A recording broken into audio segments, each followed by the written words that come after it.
सुप्रभात छात्रों, जैसा कि हमने आपको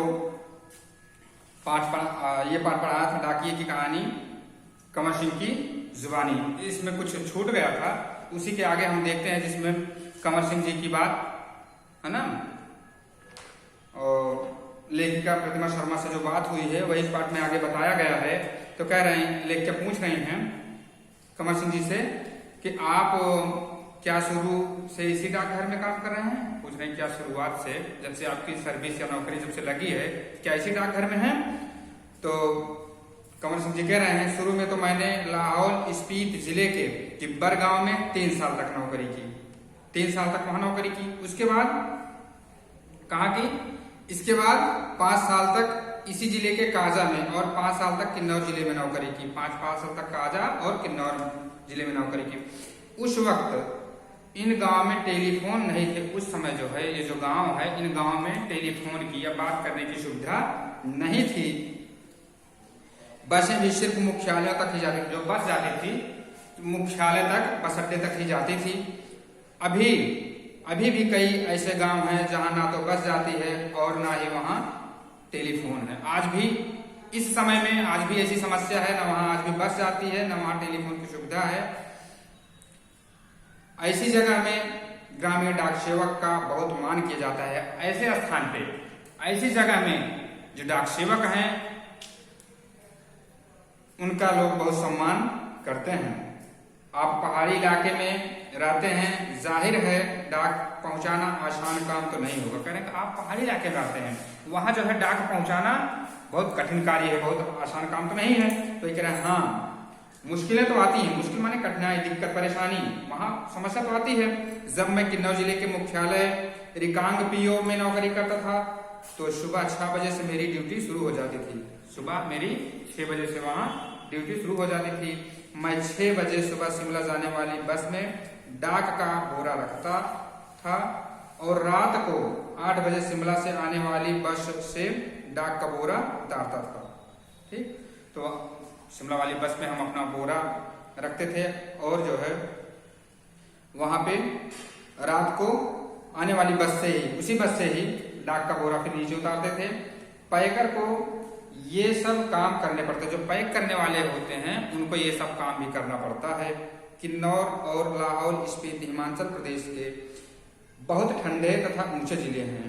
ये जो स्थान आपको बताया गया किन्नौर और लाहौल, ये हिमाचल प्रदेश के बहुत ठंडे जिले हैं। यहाँ काफी ठंड पड़ती है। इन जिलों में अप्रैल महीने में भी बर्फबारी हो जाती है। अप्रैल महीने में ही यहाँ बर्फ की वर्षा हो जाती है। बर्फ में चलते हुए पैरों को ठंड से बचाना पड़ता है। पैरों को जो है हमको बर्फीले मौसम में ठंडियों से या ठंड से बचाना पड़ता है, वरना स्नो वाइट हो जाते हैं। स्नो वाइट माने क्या होता है बेटा? बर्फ की तरह सफेद हो जाते हैं, जिससे पैर नीले पड़ जाते हैं और उनमें गैंग्रीन हो जाती है। गैंग्रीन मतलब किसी अंग का सड़ जाना, है ना, हो जाती है, जिससे उंगलियां झड़ सकती हैं। जिससे जो पैर की उंगलियां होती हैं ये झड़ना मतलब गिर सकती हैं। इन जिलों में मुझे एक घर से दूसरे घर तक डाक पहुंचाने के लिए लगभग 26 किलोमीटर रोजाना चलना पड़ता था। हमको कितने दूर चलना पड़ता था बेटा? इसमें 26 किलोमीटर लेकर बता रहे हैं। हिमाचल में एक गांव से दूसरे गांव की दूरी लगभग 4-5 किलोमीटर तक होती है। वहां हिमाचल प्रदेश में जो गांव की दूरी बता रहा है 4 या 5 किलोमीटर। हिमाचल के गांव छोटे छोटे होते हैं। एक गांव में बस 8 से 10 या कभी कभी 6-7 घर होते हैं। तो जो गांव की यहाँ विशेषता बताई जा रही है, यहाँ 8-10 घर या 6-7 घर होते थे। इसलिए चलना काफी पड़ता है, जिससे हमको काफी ज्यादा चलना पड़ता है। चलना तो खैर हमारी आदत में ही शामिल हो चुका था। चलना तो हमारी आदत हो गई थी, हमारी आदत में शामिल हो गया था। ग्रामीण डाकिये की जिंदगी में तो चलना ही चलना। जो ग्रामीण डाकिये हैं उनकी जिंदगी में चलना ही चलना है। उसके बाद फिर क्या पूछ रही हैं, आपने बताया था कि पहले आप डाक सेवक थे, अब पैकर हैं, इसके आगे भी कोई प्रमोशन है क्या? तो बता रहे हैं पैकर के बाद डाकिये बन सकते हैं। जो हम पैक का काम करते हैं उसके बाद हम क्या बन सकते हैं? डाकिये बन सकते हैं। बस एक इम्तिहान माने परीक्षा, एक परीक्षा पास करनी पड़ती है। अभी तो काम के हिसाब से हमारा वेतन काफी कम है, जो काम है मेरा उस काम के हिसाब से उसमें कम पैसा मिलता है। सारा दिन कुर्सी पर बैठकर काम करने वाले बाबू का वेतन कहीं ज्यादा होता है। जो बाबू लोग होते हैं उनका वेतन काफी ज्यादा है। पैकर का वेतन बाबू के जितना ही हो जाता है। अब तो डाकिया की नौकरी में लगना भी बहुत मुश्किल हो चुका है।